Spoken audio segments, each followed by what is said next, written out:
আসসালামু আলাইকুম ভিউয়ার্স, আশা করি সকালে ভালো আছেন। আলহামদুলিল্লাহ আমিও ভালো আছি। তো আজকে হচ্ছে 14তম রোজা। তো সকালবেলায় হাঁটলে গ্রামে যা প্রাকৃতিক দৃশ্য সুন্দর, খুবই ভালো লাগে। এখন রুমের ভিতরে ছিলাম, তো ওইখানে খুবই গরম লাগছিল। খুব গরম আবহাওয়া, তো বাহিরে হচ্ছে খুবই শীতল ঠান্ডা আবহাওয়া, খুবই ভালো লাগতেছে শরীরে, খুবই উষ্ণ ঠান্ডা।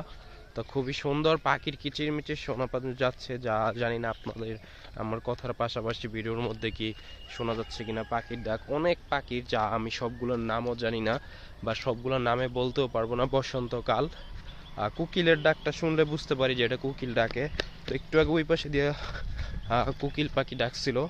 তো খুবই ভালো লাগতেছে আপনাদেরকে দেখায়। প্রত্যেকটা গাছের পাতা পড়ে গেছে, পড়ে যাওয়ার পরে নতুন নতুন গাছের পাতা গজাইতেছে, যা এই যে দেখতে পাচ্ছেন। ওদিক দিয়ে সূর্য উদয় হচ্ছে, মনোরম দৃশ্য, খুবই গ্রামের মধ্যে খুবই ভালো লাগে। দেখতেই পাচ্ছেন যে আপনাদেরকে দেখাচ্ছি। আর পাখি এখন যদি কোকিল ডাকতো তো কোকিলের ডাক অবশ্যই শোনাইতাম।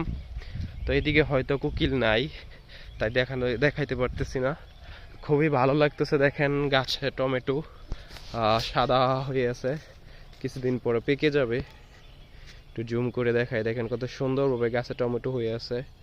আর ওটা কি পাতা কপি না ফুলকপি গাছ, সম্ভবত ফুলকপি। আর একটা হচ্ছে লাউ গাছ, আর একটা হচ্ছে লাল শাক। আর ওই পাশে হচ্ছে আমরা ধনিচা পাতা খাই। এই ধনিচা পাতা খুবই ভালো লাগার মতো দৃশ্য গ্রামের মধ্যে।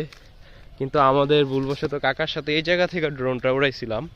এই দিক দিয়ে ড্রোনটা যাইয়া ওই এদিক দিয়ে তখন জঙ্গল ছিল, ওই দিক দিয়ে ধান ক্ষেত ছিল। তো ওই পাশে যে অনেক উপরে উঠছিল, অনেক উপরে উঠার পরে কন্ট্রোল হারিয়ে যাওয়ার পরে যে পড়ছিল জঙ্গলের ভিতরে। তারপরে তো দেখতেই পাচ্ছেন যে অনেক ভিডিওর মধ্যে 15-20 জন নিয়ে 3 দিন 4 দিন দেখতে পাচ্ছেন কুকুর আসছে। 4 দিন